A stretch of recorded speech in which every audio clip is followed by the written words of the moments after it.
Bonjour, je me présente, Madame Cussé, du lycée professionnel La Briquerie de Thionville, enseignante pour les apprenants TISEC. Je vous conseille de regarder la vidéo Les tubes de cuivre avant de commencer celle-ci. L'objectif général de cette vidéo, c'est que vous serez capable de décoder les différents types de raccords liés aux tubes de cuivre.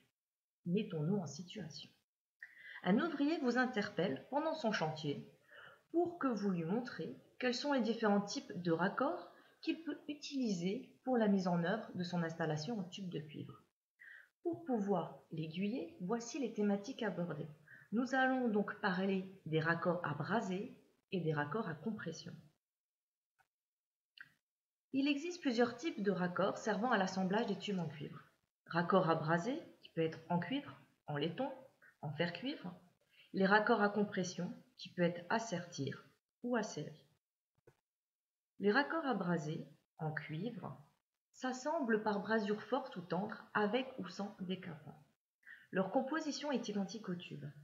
Ils servent principalement aux jonctions, piquage du tube. Ils sont normalisés.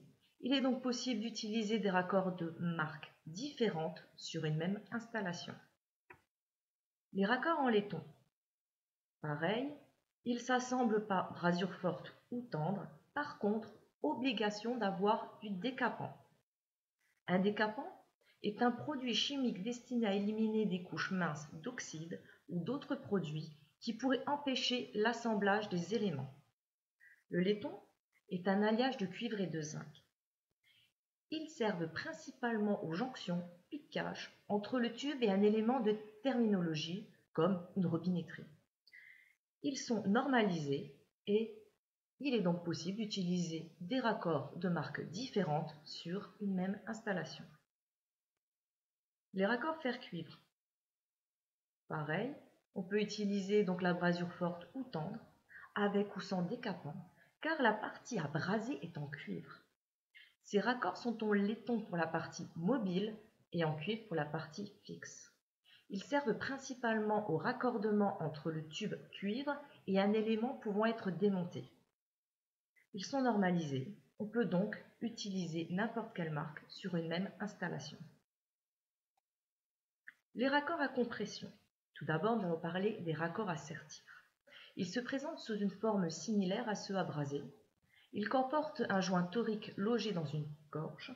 C'est ce joint qui fera l'étanchéité une fois le raccord serti. Les diamètres disponibles pour ces méthodes diffèrent légèrement, bien que de nouveaux raccords soient sortis dans tous les diamètres conventionnels. Les raccords à serrer. Il existe de multiples procédés pour ce type de raccord. Bien que les diamètres restent normalisés, presque chaque marque a son procédé et souvent un outillage qui lui est propre. Le principe général consiste à serrer une olive ou un joint au moyen d'un filetage mécanique.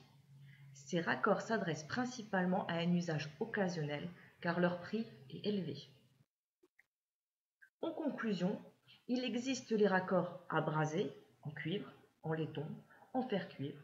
Il existe les raccords à compression, à sertir, à serrer. Merci pour votre écoute. Je reste disponible pour autres compléments d'information.